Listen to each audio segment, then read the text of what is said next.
Hello and welcome to our show, Crooked Doctors. Today is Friday, August 22nd, 2014. We're broadcasting live from our studios in Manhattan. My name is Lydia Radin. This show is Crooked Doctors at the Albert Einstein College of Medicine at Yeshiva University. This is my co-host, Josh Valinsky. Good evening, Lydia. Yeah, thanks for coming in. And we're going to pick up, we're going to expect a phone call from Jason Berg, who should be calling in from Jersey City. And we have our regular viewing audience asked if William Doherty would call in, so hopefully Bill will be calling in. If not, I'm scheduled to go out there next week and set them up on Skype so that we can get real time and real video and Skype them in. I was supposed to do this week, but there's been so much happening in federal court, and we're going to pick up where we left off last week. This is life-saving information for people in the Bronx, where the Albert Einstein College of Medicine is located. In fact, next week, I think what I should do, Josh, is I should show from the internet photographs of the Albert Einstein College of Medicine located in the Bronx. And I think I should also show the main campus of Yeshiva University located in Manhattan and some of the teaching hospitals, because the Albert Einstein College of Medicine of Yeshiva University is dangerous to others. So every week on my show, I show the hard evidence. Oh, this should be Jason. Let me grab this. Whoops. Hello. Good. Let me put you through. Hey, thanks for calling. Hi, this is Jason from Jersey, New Jersey. Great. Glad to be aboard. Great. So, Jason, I'm waiting for a phone call from Bill. I think he may have called in. But I'm waiting for a phone call from William Doherty. And we got some feedback from our regular viewing audience. They think Bill died. Now, you've talked to Bill. Bill is not dead. He's quite live. I saw him a couple weeks ago. He's as live as I am. Okay. And let me just thank you so much for your patience and understanding. There's been so much happening in federal court. As you know, we caught them in crimes. So last week we talked a little bit about how my documents were tampered with. Now, to bring the audience up to speed, I am suing in federal court. This is in the Eastern District of New York. And what the audience is learning is not only are the crooked doctors at the Albert Einstein College of Medicine dangerous to others, but they're learning from my sad experience how to protect themselves. And eventually we're going to criminally prosecute all these folks. So Jason's leading an initiative in New Jersey. I've got other folks in Newark who are, I don't want to elaborate until they're ready, but they're leading an initiative. And we as American citizens are fighting back. Thank you, Carl Miller. Now, for those of you out in the viewing audience, the single best thing you can do, you asked me this last week, remember, Josh? You asked me, Lydia, if you had known better, what would you have done? Well, I would have done, as Carl Miller advises, I would have known my Constitution. I would not go into court alone. I would have people taking notes, and I've prepared, remember as I was going through this, this is the briefing, listen up. This is the enemy and how to stop them. So the first thing you would want to do is go to Carl Miller. Carl Miller is a decorated war hero, and he prepared a series of videos, know your Constitution, know how to argue it so you could protect yourself. So I'm going to give you Carl Miller in a nutshell, okay? He's also known as I'm not sure if I can say this. Oh, yes, I can say the word ass on TV because a donkey, right, is a jackass, so I can use the word ass. So kick-ass Constitution man. You can also look up kick-ass Constitution man. Carl Miller is known as Constitution man. He's a decorated war veteran. Jason, you're a Marine, yes? Yes, I am. I'm a Vietnam vet. Great. So's Carl Miller. And he was part of a special program because there was a very fine general who realized that America was being attacked from the inside, and part of the dumbing down of Americans was so that we could easily be taken advantage of. And I think there's a general that I had a 4-star general that I had the great good fortune of meeting in Washington, General Casey. General Casey reads to children. Well, you know something? We should be reading the Constitution to children. Because if children understood the magic of this book, nobody could take advantage of them. So in a few minutes, I'm going to sort of sum up Coral Miller and then where we are, and then I'm going to answer some questions that I got, because we caught the criminals tampering with documents in my federal court case. This is very serious. So here's... How many times did they do that to you, though? Oh, well, we caught him now, and each count is very serious. Jason, we're on the vanguard. We're in the forefront of protecting our Constitution. You deserve a medal for some of the stuff that you're doing, unlike Mayor Steve Fulop, who pretends to be a Marine, doesn't really live it. He ran on, oh, I'm a Marine. He's a blowhard. He couldn't even face me at city council meetings. He used to try to make up reasons to have me arrested, so he used to lie.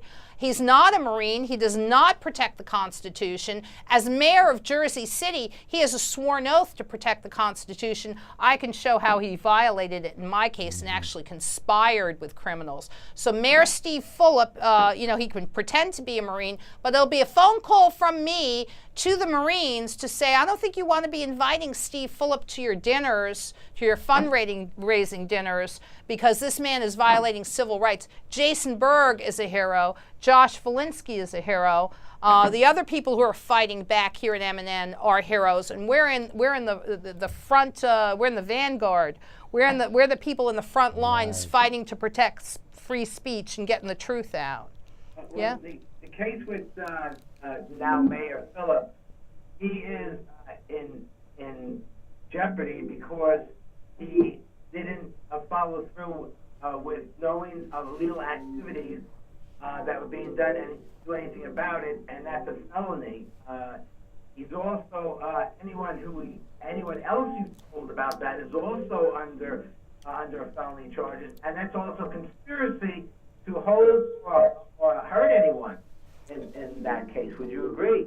Yes, I would, Jason. I would also say that under 18 U.S.C. Section 4, thank you for bringing it up, this is misprision of a felony, and under 18 U.S.C. Section 3, they are accessories after the fact, because I told Mr. Steve Fulop, the Albert Einstein, the crooked doctors and the crooked lawyers at the Albert Einstein College of Medicine did not just steal money from me in a federal student loan program.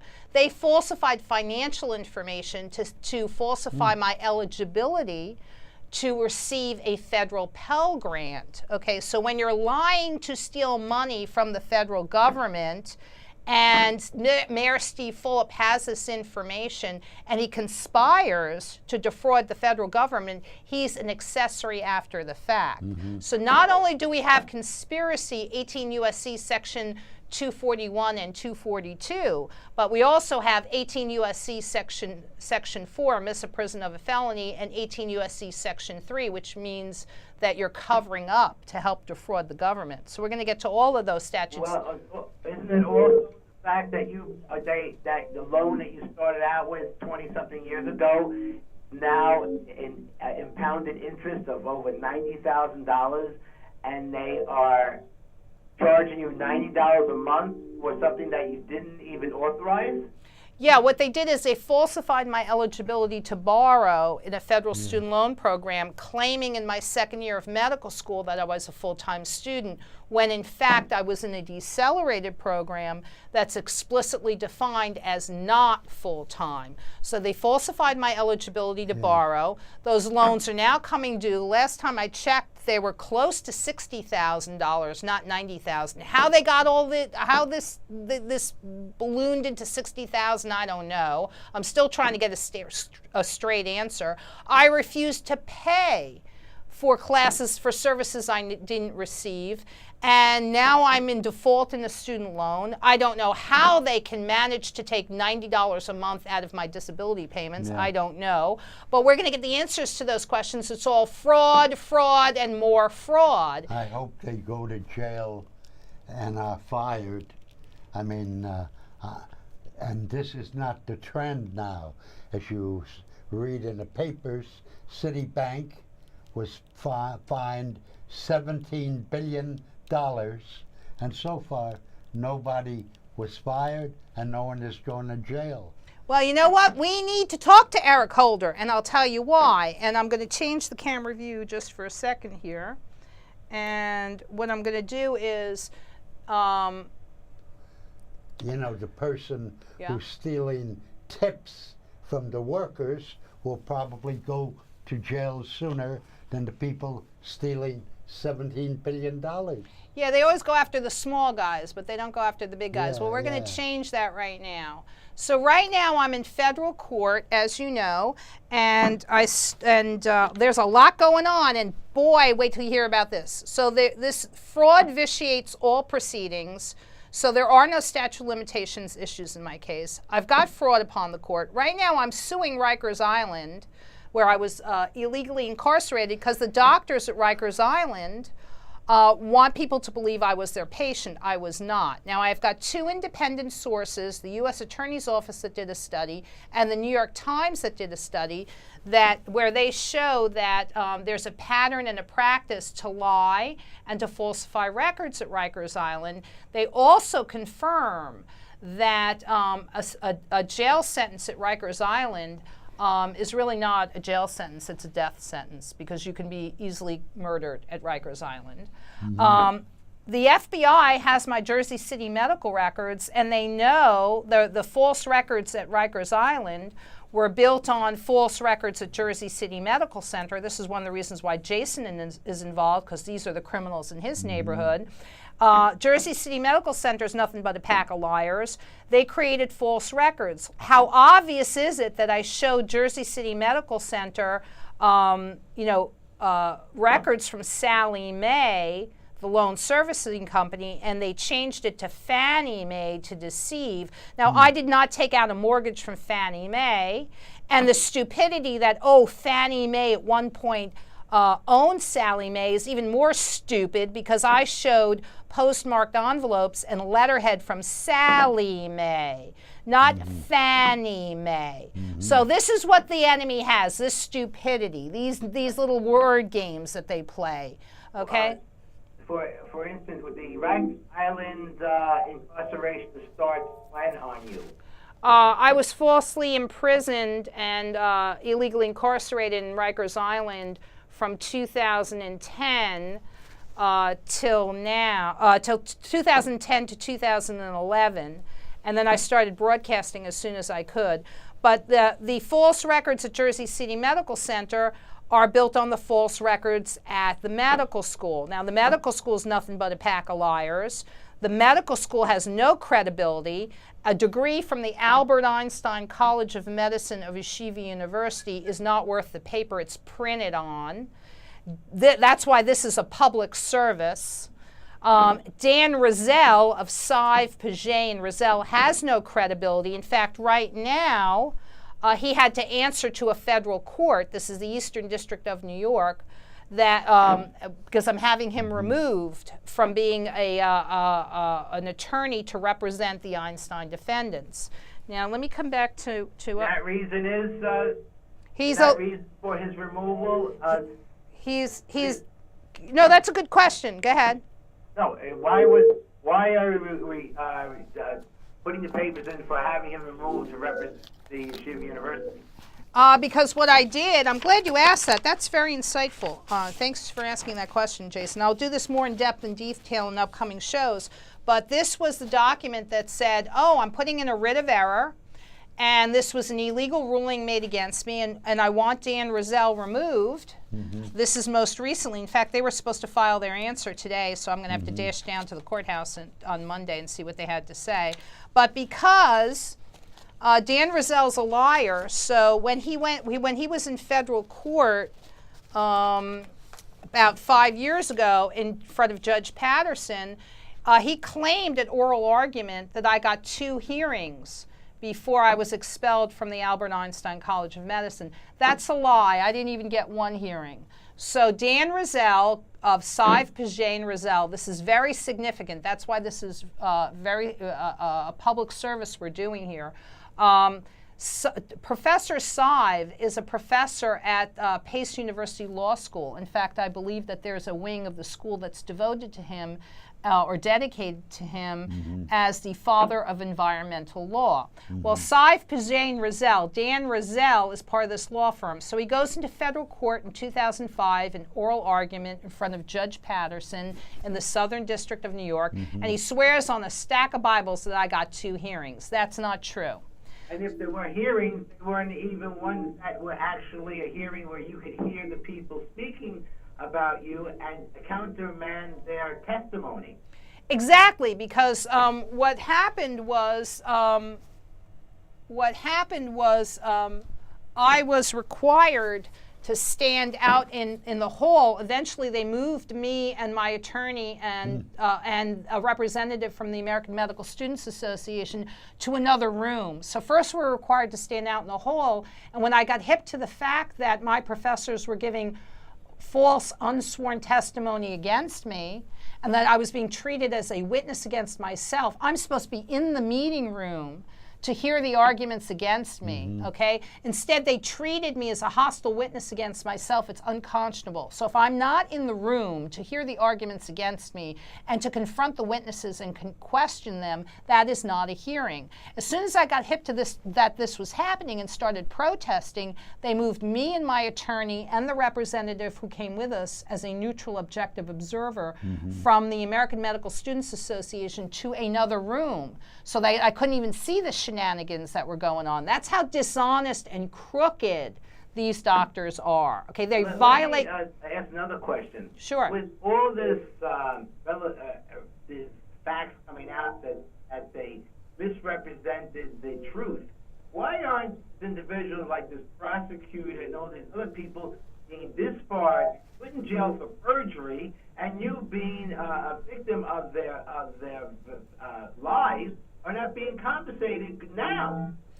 Good question. That's an excellent question. One of the reasons is because my attorneys got a phone call that said, "What is it going to take for you to throw the student's case?" So that's the first phone call that you get, and they've been throwing my case. So not only do I have to fight the crooked doctors and the crooked lawyers and the crooked judges, but I have to fight my own lawyers because they're sticking the knife in my back. So yes, they will be disbarred. That's why we go public and we expose the facts. So it'll be harder for them to victimize the next innocent student. And there's a number of different strategies that we pursue. One of which is I go expose the facts to pre-med advisors at Columbia University, for example, and I tell them, you have a duty, a legal duty to inform the pre-meds. If you do not, and any one of those Columbia students goes to the Albert Einstein College of Medicine and is victimized by me, not only will they sue the Albert Einstein College of Medicine of Yeshiva University, but they will sue Columbia University for not informing them. And why are you engaged in a large criminal conspiracy to protect these crooked doctors?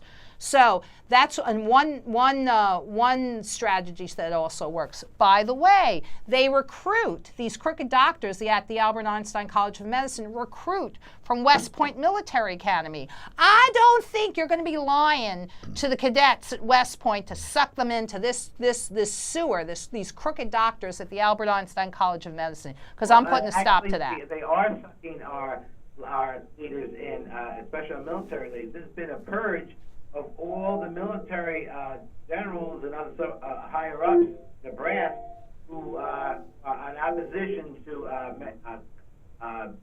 President Obama. That right now, when a test was taken of would you fire on civilians in America, a small percentage, 20%, said they would.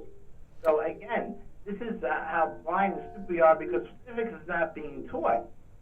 Case in point, I was up at 40 General Square yesterday with a friend protesting illegal eviction. Protests really don't work. There are other ways to do things.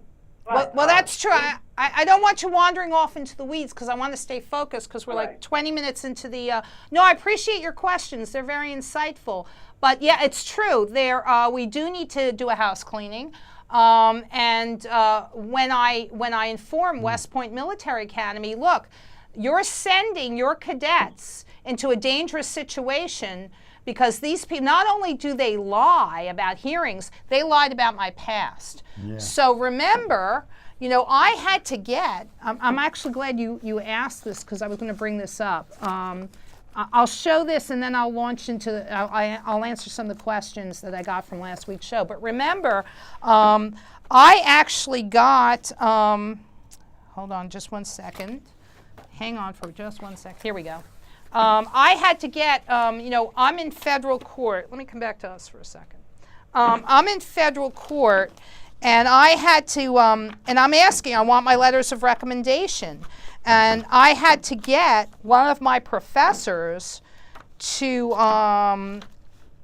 in response to a valid subpoena, I wasn't given my letters of recommendation. So I had to get a replacement letter, here it is, from Mike Protegal, and I'm going to show this. He had to sign an affidavit. I was falsely accused. These are the documents that I submitted in federal court. Now I'm contacting the school because I have a legitimate purpose. This is my professor. Let me just do this. Hold on. Okay. I want to keep everything in order. But this is actually good. You send the cadets to from West Point or any of the service academies, most especially from West Point, to the Albert Einstein College of Medicine. Here's what you're going to get, right? This is a replacement letter that I had to get from my professor, Mike Protegal. Now, when I'm in criminal court and I want my records, okay, one of my records is from this professor, and I'm going to read it. Now, they lie about your past. Now, this letter of recommendation, when I was applying to medical school in 1993 to 1994, this letter of recommendation was written by this professor. He gave me a replacement letter on this show.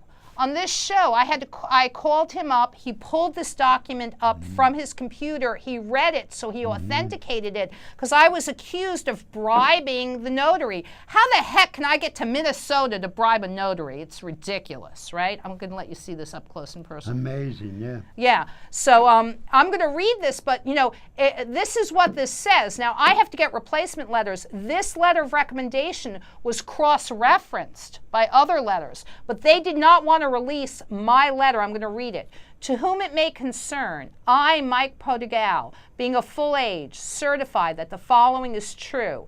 As part of normal business activity, I provided a letter of recommendation for Ms. Lydia M. Radin in support of her application to medical school in 1993 to 1994. My letter of recommendation was on Walter Reed Army Institute of Research letterhead. Where are my letters from Walter Reed? Okay, they were deliberately not provided in response to a valid subpoena. That's the crime of obstruction of justice. Okay, so you don't convict me for calling my school and saying I want my letters of recommendation. I have a right to them. They're my letters.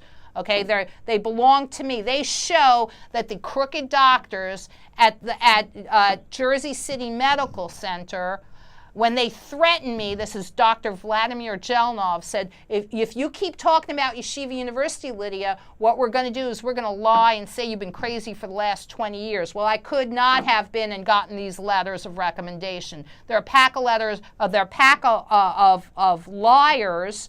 And these letters are data points in time that protect my life from people who want to silence me by putting me in a locked psychiatric ward for life because they can't stand the truth.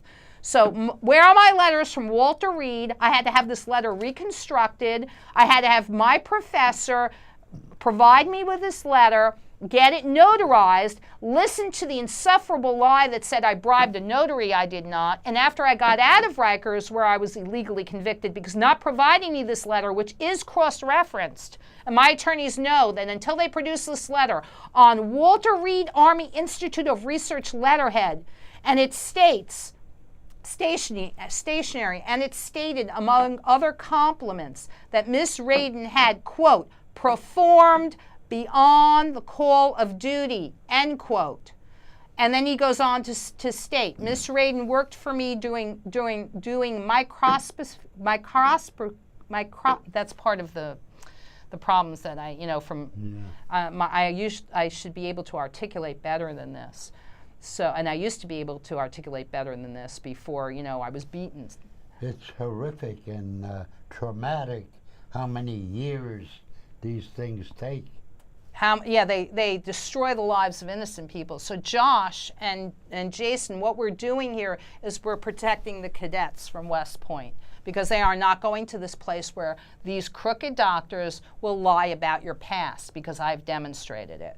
And this professor was such a decent human being that when I called him, he said, no, Lydia, I'm going to pull this up from my computer. I'm tape recording the conversation. He knows that I'm doing that. He pulls it up on his computer. He reads it to me to authenticate it. And I played that audio tape on this show. So think about it. They'll lie about your past. They will destroy evidence. Mm-hmm. They will rewrite history. Anything they can do to silence the witnesses. Well, so that's an interesting. With all this trials and tribulations of conspiracy and fraud, where is our justice for you? Is this a good old boy network, or the Nazis and communists working in complicity to cover up their wrongdoing? Yeah, this is. You don't have to explain the racism to me, because remember, Yeshiva University was found to discriminate on the basis of religion. And the fraud is overwhelming. Yeah. And the fact that you also didn't have to be a non-Jew to be discriminated against, correct? Well, they were found to discriminate against Diane Persky, who's a conservative Jewish woman. She was an associate dean at Stern Women's College. Mm-hmm. She was told she wasn't Orthodox enough. So they destroyed her career. She sued them. Her attorney was a guy named Rick Osdrove. He wrote an excellent complaint where he showed how Yeshiva University is, in fact, a religious institution that gets lots of public money.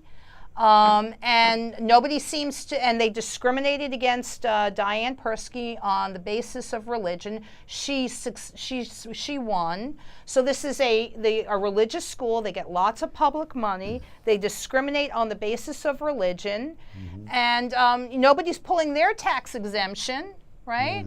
So, we have a double standard here. That's why they want me to shut up, because when it was a Southern Christian school, at Bob Jones University, there are no victims in Bob Jones University. It's a completely fabricated argument, right? If there's no victims, there's no crime. That's by common law. And by the feds falsifying these records, that they themselves are impeachable and they are executable. Yeah, so, what I'm showing is that the federal government is discriminating on an institutional scale against Christians, and they're fabricating arguments. And here's an Orthodox Jewish school in the north that was found to discriminate. We have a real victim, Diane Persky, and yet the tax exemption of Yeshiva University is not revoked. Well, how come we're working so hard to protect the Orthodox Jewish school that's destroying the lives of innocent people, and at Bob Jones University, a Southern evangelistic school, there are no victims. There's nobody who came forward and said, I was a student at Bob Jones University. I was found to date outside of my race. School officials found out. They subjected me to student discipline. I was expelled from the school. My life is destroyed. There are no victims of Bob Jones University. It's just a completely fabricated, made-up argument. It was a witch hunt. You may not like. And Bob Jones was like, something, keep your federal money. And so they just rejected the federal money. But the bottom line is we got real victims of real crimes. So let me finish reading this. Miss Radin worked for me doing microscopy of tissue samples during my transition from New York State Psychiatric Institute in Manhattan. This was a research institute in the Upper West Side, closely affiliated with Columbia University. From my transition from New York State Psychiatric Institute, where I was working on a study about aggression, in Manhattan, to Walter Reed Army Institute of Research in Washington, D.C. As I recall, her extensive and careful efforts allowed for a timely and satisfying completion of work that had been ongoing in New York as I was making that challenging transition. So this is my professor. Now, you know, I'm calling the school. I have a legitimate purpose in contacting the Albert Einstein College of Medicine, and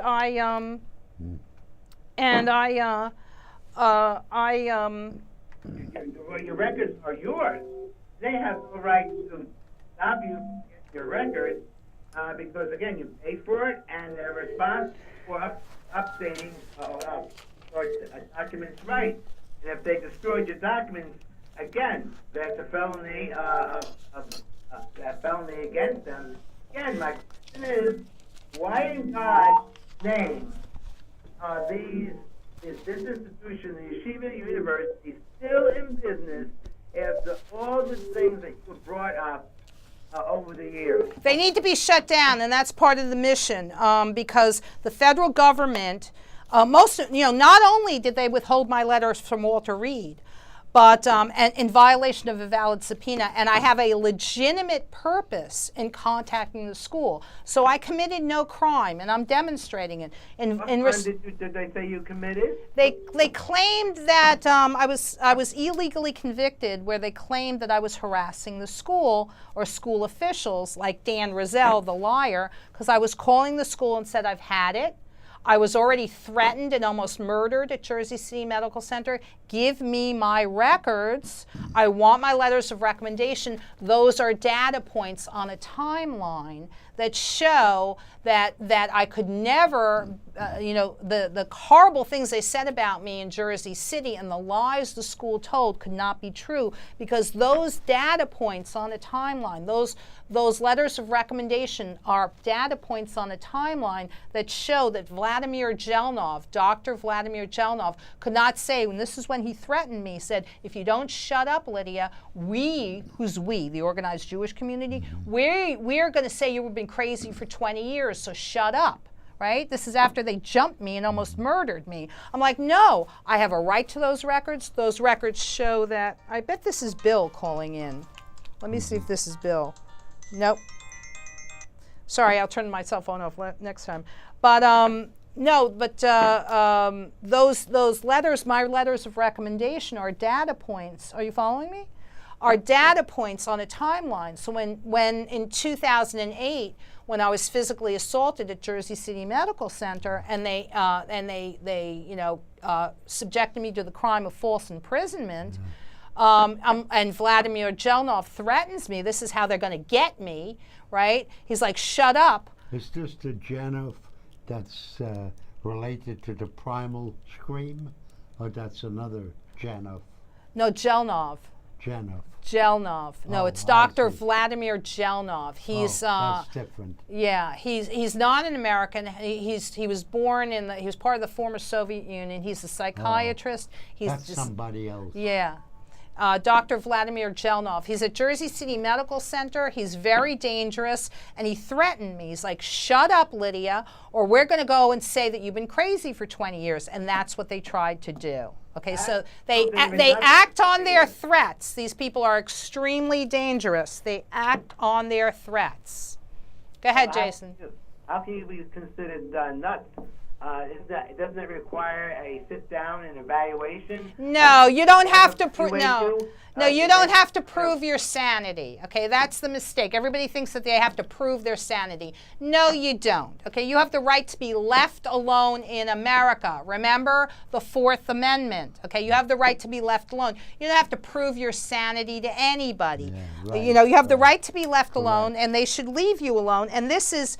They want to pretend, all these doctors want to pretend that they have this power over you. They don't.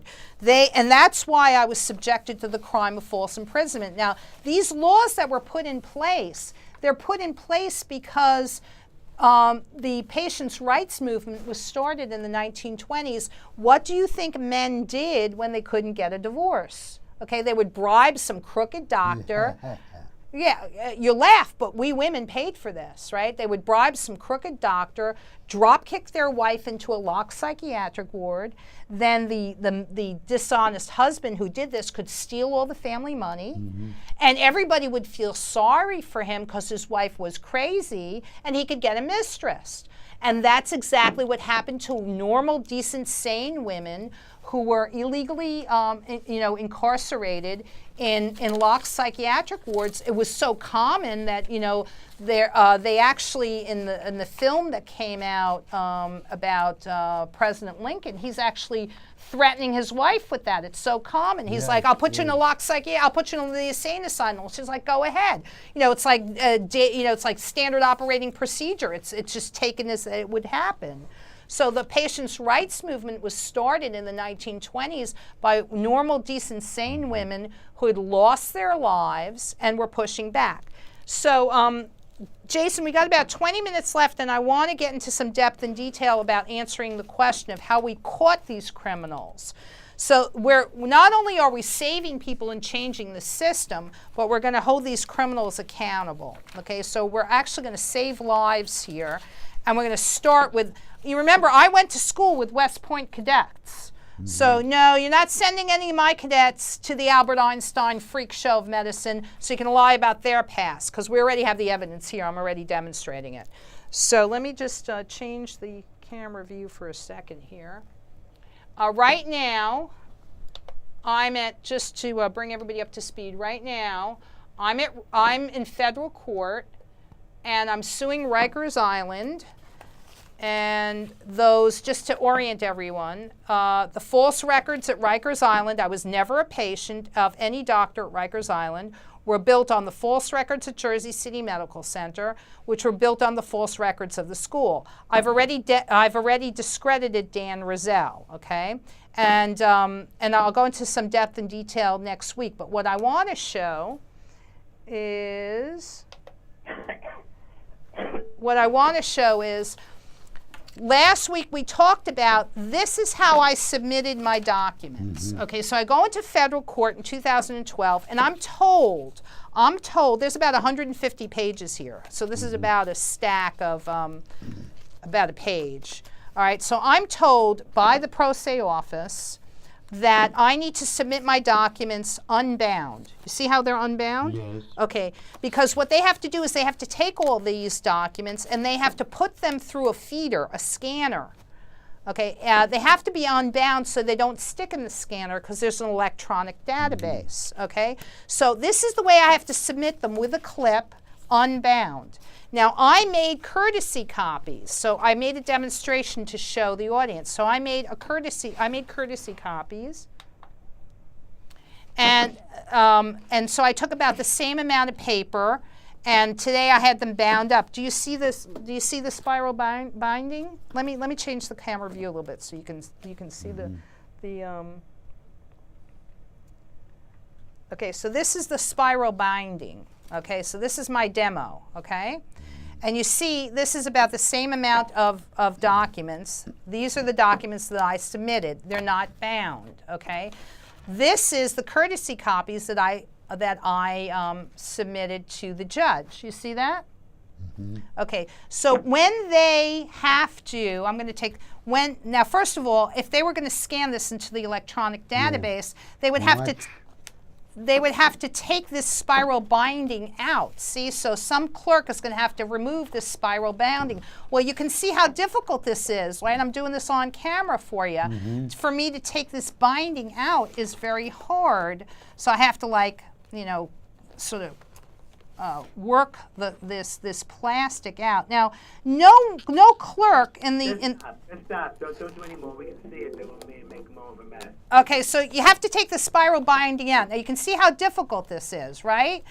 And not only that, you can see as I take the spiral, so no clerk is going to do this, right? So you have to sit there and pull this thing apart, and you can see as I'm pulling it apart, what you're going to get is paper that looks like this, right? You see this right here with the holes? Okay, and some of these holes are going to be like this. You see where it doesn't really, you see how these start to stick and fray over here? Do you see where, as you take this spiral binding out, you got paper that's got these holes. And now this is going to stick when you try to put this through the scanner, especially these right here. You see these right here? These little pieces of paper right here? This is going to stick. And, these come loose. So these are going to stick, and they're going to stick in the feeder. So you can't put these through to be scanned because all of this is going to start sticking together. Do you see this, Josh? What happens if Do you see how this? they cut the, They're not going to do that. If I had submitted something of this volume, okay, they would have called me up and they would have said, Miss Radin, we asked you to submit your documents unbound. You submitted a bound volume. Absolutely. Okay, so we can't feed this through the scanner. Look how hard it is. We got to take the spiral binding off, right? And then we got all these pages that have these holes in them, and all these little pages are going to start sticking together. Because this is all going to start fraying because it's very fragile now. You've got these holes here and all these. This is like 130 pages. All right, so they're going to call me up at the Southern District of New York, and they're going to say, what's wrong with you, Miss Radin? We explicitly told you, submit your documents unbound. Do not submit a bound volume. Okay. Didn't they take your documents and? Yeah, I'm going to get to that. I'm going to get to that in a minute. They also, thanks for bringing that up. I'm going to get to that in a minute. They also said, don't submit your papers with tabs. Exhibit A, Exhibit B, because we're going to have to cut the tabs off. So if we want an unbound volume and write, if the document is, Exhibit A, write Exhibit A on it. I also made up an exhibit list. Now, anyone out there can go down to the Eastern District of New York and look at my documents that were scanned. This is document, on the docket sheet, document 7. And what you're going to find is, now I'm going to change the camera view for a minute so we can see this. So what you're going to find is, if you go down and look at my documents, now I submitted this unbound volume. So I go down to check my documents, and I had no clue that they were doing this, okay? So this is what I submitted. I'm going to show you. Okay, can you hold this for me, hon? Yeah. Okay, now. I don't know if that's going to mean that you're going to have to check these voluminous documents very frequently to make sure they're not tampered with. Exactly. Now this is Exhibit A, okay? So this is Exhibit A, and what I did was, let me just, hold on for just one second. This is Exhibit A, and I was told, do not submit tabs, write on it Exhibit A. Okay, now you can see this is an unbound volume, right? So I go down to check, and I printed this out, and this is what they scanned into their computer base. This is what they have as Exhibit A. Okay, this is not the document that I submitted. Amazing. It's not amazing. It's called a crime. Fraud. It's called, thank you. It's called, How do you know that it was tampered with? Because it's the same document, and you can see, right? It's the same document, and you can see where they took, it's New York City. It's the same document, but they took Exhibit A out, and you can see here, all where it looked. This was spiral bound. You see all the little holes. Okay, this is just like if you were unbinding a document, right? You can see right here if they were making a photocopy. You can see where that photocopy would come up with little dark circles, just like it had been bound. But I submitted an unbound documents. Do you see that? Where did they get the spiral copy from? Well, good question. I submitted courtesy copies that looked like this to the judge that were spiral bound. So the judge would have their own hard copies that they could take on the subway and take home, and that they wouldn't have to look at my documents on the computer. Okay, so I submitted courtesy copies to the judge that were bound, and I also gave opposing counsel bound volumes because I had to mail it to them. And this, I think I had it served. So I had this complaint, because this was my complaint, 19 pages, plus the supportive exhibits in a bound volume, right? So it's right here. But I was told to submit an unbound volume. So if you look, you can see this document that's supposed to be Exhibit A, right? They took this from a bound volume. Well, let's look at the Exhibit B. Look what they did, and this speaks to the scam. So I submitted, right? This is Exhibit B. Now you can see it's the same document, right? It's the same document, but they took off Exhibit B, right? Can you see that, Jason?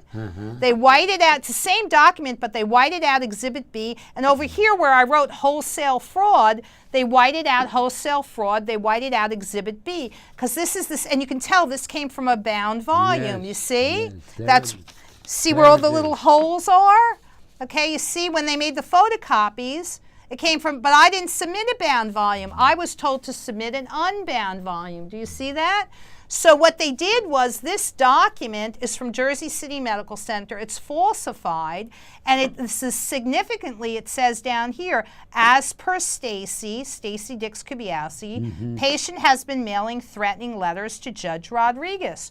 Well, there are no threatening letters from me to Judge Rodriguez. This document has been falsified, but they went behind my back to Judge Chen, and they said, see, this is a medical record. Miss Radin threatens judges. And using these false records, they had me banned from the criminal courthouse in Manhattan. They had me banned from the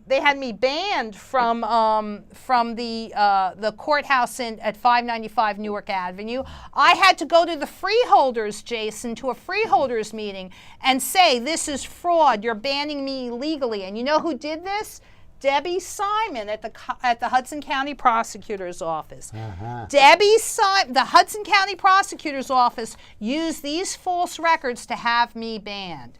What is the right to ban you? Wow. They have no right to ban me. They were creating these false records that say, see, Miss Radin is dangerous to others. She's been mailing threatening letters. There are no threatening letters. Again, the individuals who you're supposedly threatening, where are these letters? I mean, that's proof on them.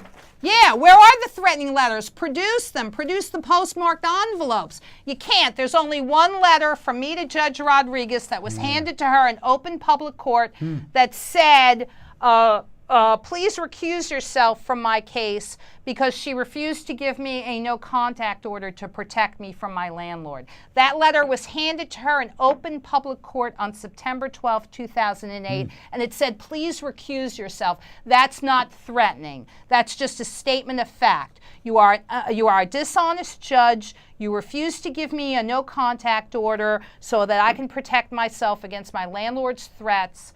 Please recuse yourself from this case according to New Jersey court rules, and if you don't, then I'm going to the State Attorney General's office and I'm lodging a complaint. Okay, that's a legitimate complaint. That's not a threat. What happened with that?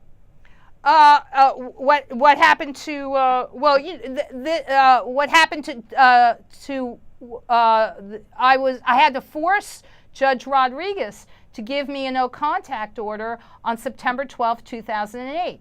And I had to force it in open public court. But my landlords had violated her bogus verbal no-contact order. She gave me a verbal no-contact order previously, and my landlords had violated it. Now, my landlords were in court with Judge Rodriguez. Isn't a verbal no-contact order is worth, because their system is two-dimensional. They know things are two-dimensional. That's a fraud upon a court and a violation of her oath of office and her bond. She knew she was putting me at risk. When my landlords violated her bogus verbal no-contact order, what would I show the police? Air? So I was being set up by Judge Rodriguez. Okay, this is a court system that puts your life at risk. You know, when my landlords violated that no-contact order several times in August, and I called the police are laughing at me. You know, I was being set up for this. I'm like, my landlords are being taught that they can threaten me and they can get away with their threats and the courts will not protect you. Jason, this is how dangerous it is to live in Jersey City. Anywhere. I mean, it's not even Jersey City. It's every county in the United States, 3,142 counties. Everyone's playing the same game of screwing the public, the people who give them their authority to do what they need to do, protect and serve us, not to protect and serve themselves first. But we're catching them, and significantly right here, Jason, we caught them in federal district court tampering with records. This is Exhibit C. Do you see that? Look how Exhibit C has been taken away here. Yes. Look, this is from a bound volume, Yes, okay? yes. This is what I submitted. It was Nino Falcone who mailed me threatening letters. Okay, he mailed me a threatening letter because I called him dishonest. He is dishonest. And what he says is, in particular, you should be very concerned about the reference to me as a dishonest attorney, for it is a slanderous and libelous statement that is going to cost you. What is it going to cost me? Time, energy, money, my life? Ultimately, these people almost murdered me. Yeah. Okay? Can you recall any behavior that indicated they were doing? They threatened me openly. Good. You know, my landlords threatened, we're going to get you. I don't care what it costs. What the hell is this? You know, and these are so I asked for a no contact order. Nino Falcone is a judge in North Bergen. You don't mail somebody a letter that said it's going to cost you. What kind of thug are you? You know, I mean, he knows better than this. He's a lawyer. He's a municipal court judge. I'm standing up to my dishonest landlords. It's going to cost me. What is it going to cost me? I asked the Hudson County prosecutor. You know, time, energy, money, my life. What is it going to cost me? You don't threaten somebody like a thug. Look at this. We caught them, Jason. Look at this. This is Exhibit D. Right? Look at this, Exhibit D, right? Look at this. Yeah, here's where I wrote Exhibit D. Do you see Exhibit D? No. And again, this came from a bound volume. Yes. Okay, this is in federal district court. This is Exhibit E. Look at Exhibit E. Oh, I didn't get Exhibit E. I'll get Exhibit E. But this is, this is good too. Wait till you see this. Hang on for a second. Hold on for just 1 second. Let me come back to us. I want to show you this too, because this is also very significant. Let me go back here. Okay, so this is what I submitted when I complained about the crooked doctors, right? This is at Rikers Island. I'm calling the licensing board, right? And you can see this is Exhibit Q, okay? This is the same document that I submitted, right? No Exhibit Q. Right? So, yeah, they whited out Exhibit Q, and now I was told to write on it. So how easy it is for them to white this out.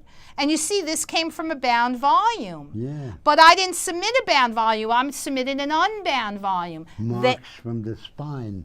There you go. There you go. Now, what's very significant, coming back to us for a second.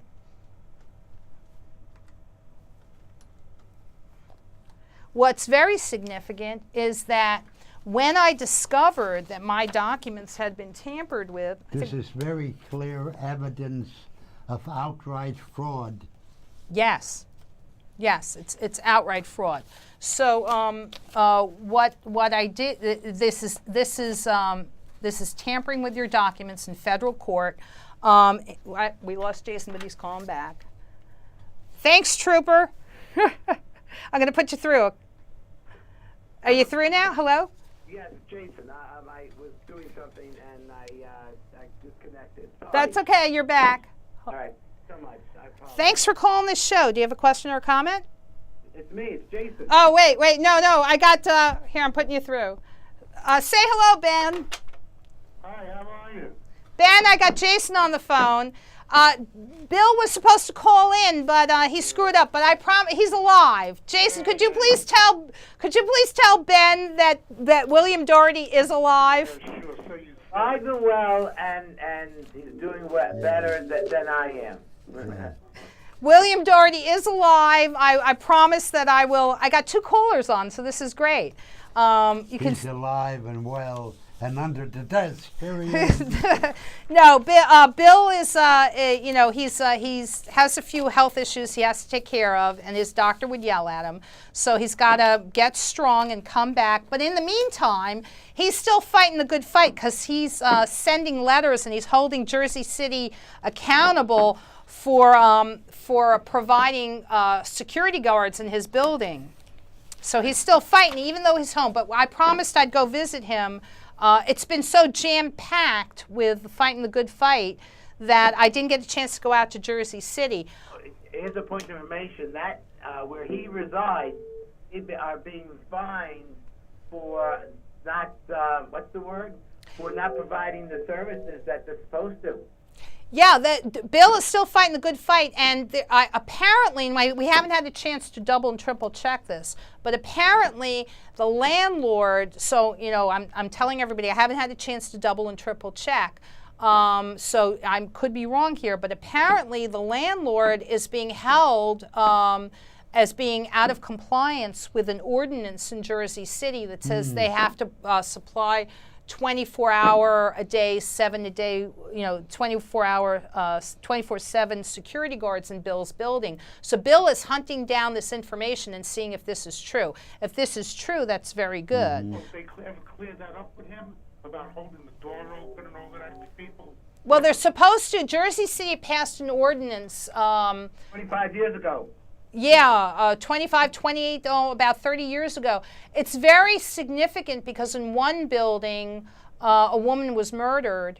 There was no 24/7 security guard. And in Bill's building, there's a woman who was robbed at knife point. So, you know, we're not fooling around here. We really are the victims of real crimes. Yeah. And you have to be vigilant that they continually follow the law. Because here in New York City, every bank you come into is supposed to have a security guard. You may not know that, but many of them don't. So I'm telling you, now Josh has to show up every week, because 1 week if he's not on, I'm going to be thinking, where's Josh? What happened to him? Is he with Bill? No, Josh is, no. We'll be there every week now, Josh. You got to be there. No, Josh is filling in for Bill. He's very grateful. We love having you. Josh is going to have, you have your own show. So he's doing us the great good favor of helping me out. And I am the vice president of networking and production at ACAP. No, you're vice president, you're senior vice president. Senior vice president. You're senior vice president of public relations and networking. Yes. So, and we have some, you know, you might get promoted to senior executive vice president, but I can't tell you right now. And Betty's still good, right? Well, we'll get to Betty next week. We got about 30 seconds left. Here's what we're going to do next week. I have a videotape. Wait, this is important. I have a videotape of Carolyn E. Crook, where I sit in the lobby of her building and she comes out with her bound volume and I say, open it up. Do you see this Exhibit A, Exhibit B, Exhibit C? And she confirms it. So Carolyn E. Crook in the New York City Law Department knows that they tampered with documents in federal district court. Yeah. Next week, we're going to look at that video. Beautiful. I'm looking forward to it. We're going. And we're out. Thanks for calling, Ben. Yes. Thanks for calling, Jason.